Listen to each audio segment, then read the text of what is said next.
DJI Osmo Pocket 3 was the creator's go-to choice for filmmaking.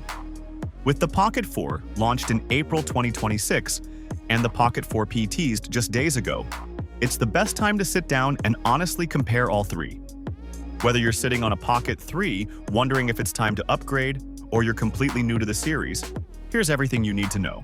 And today's video is sponsored by no one. If you want to book this spot, just mail us.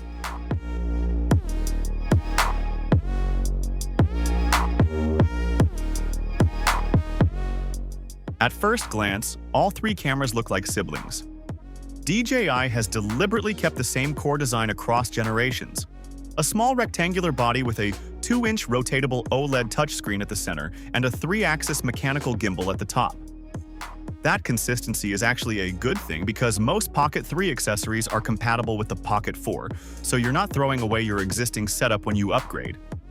That said, the Pocket 4 does make some noticeable tweaks. The most surprising one is the weight. The Pocket 4 comes in at around 116 grams compared to the Pocket 3's 179 grams. That's a 35% reduction. And while it sounds like a number on paper, you feel it over a full day of shooting. DJI also added 2 new physical buttons below the screen on the Pocket 4, which makes changing settings much faster without diving into menus. The joystick has also been upgraded from a single-speed mechanism to a multi-speed one, giving you finer control over panning and zooming. The screen got brighter too, now hitting 1000 nits, which makes a real difference when you're shooting outdoors in direct sunlight and squinting at the display. The Pocket 4P is going to be a different animal physically.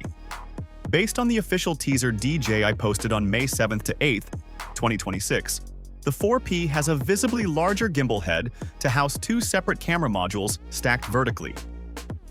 It retains the familiar Pocket form factor and the same underscreen button layout introduced on the Pocket 4, but it's clearly a bigger, heavier device. Exact weight hasn't been confirmed yet, but you can expect it to be more substantial than the Featherlight Pocket 4. This is where the generational differences really start to matter. All three cameras use a 1-inch CMOS sensor for their primary camera, which already puts them well ahead of smaller sensor competitors. But how they use that sensor varies significantly. The Pocket 3's sensor was impressive for its time. Great low-light performance and solid dynamic range. The Pocket 4 uses a brand new stacked 1-inch sensor, and the jump is measurable. Dynamic range goes from around 12 stops on the Pocket 3 to a full 14 stops on the Pocket 4. In practical terms, that means you get more detail in the bright parts of a scene and more detail in the shadows at the same time. Shoot a sunset with buildings in the foreground, and the Pocket 4 will hold on to that sky detail while keeping the building visible. The Pocket 3 would have you picking one or the other. Photo resolution also takes a massive leap from 9.4 megapixels on the Pocket 3 to 37 megapixels on the Pocket 4. For video-focused creators, this might seem secondary, but it matters a lot if you ever want to grab a still from your footage or shoot hybrid content. For the Pocket 4P, the primary wide-angle camera carries the same 1-inch sensor as the Pocket 4, so image quality from that lens should be on par. The second camera, the telephoto, uses a 1/1.5-inch sensor, which is still a relatively large sensor for a secondary lens. This is a 60mm equivalent, giving you that 3 times optical zoom. Hasselblad color science is also rumored for the 4P, which would give its colors a different character compared to the standard Pocket 4's image pipeline. Video is the core reason people buy any Pocket camera, and this is where the Pocket 4 makes its most dramatic statement. The Pocket 3 maxes out at 4K/120 frames per second for slow motion. The Pocket 4 doubles that to 4K/240 frames per second. Genuine, smooth, ultra-slow motion at full 4K resolution, something very few cameras of any type can claim.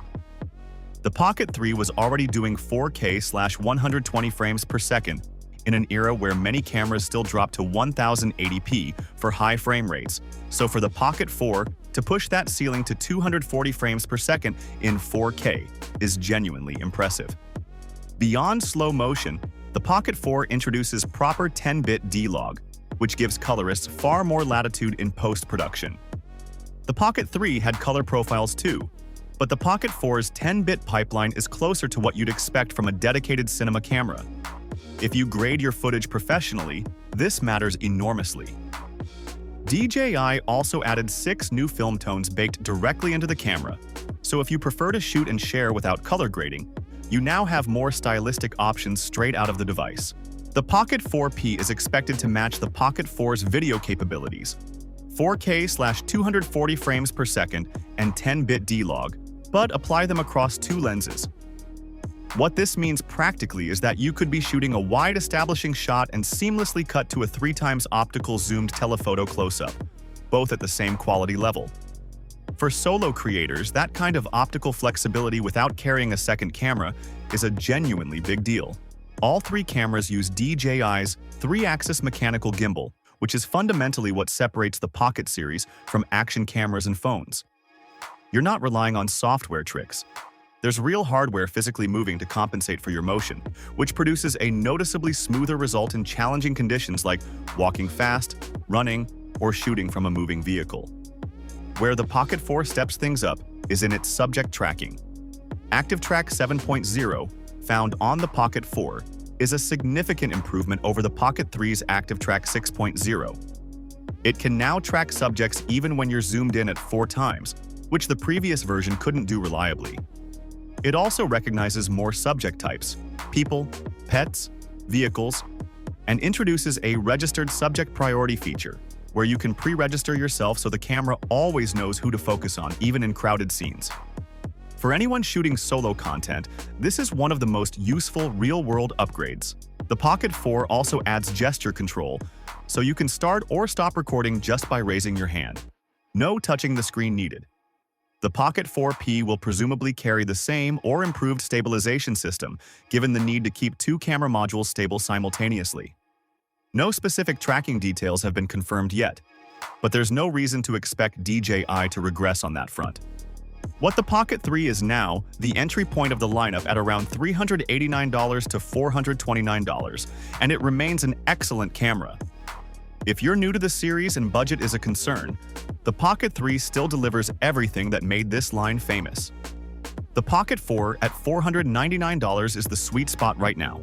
Upgraded sensor, 4K/240 frames per second, massively improved storage, better tracking, better audio, and a lighter body. If you shoot seriously and want the best single-lens pocket camera available today, this is the one. The Pocket 4P, expected around $733 and likely launching in June 2026, is for creators who need optical zoom flexibility in a pocket-sized package. 2 cameras, 3x optical telephoto, and rumored Hasselblad color science make it a compelling option.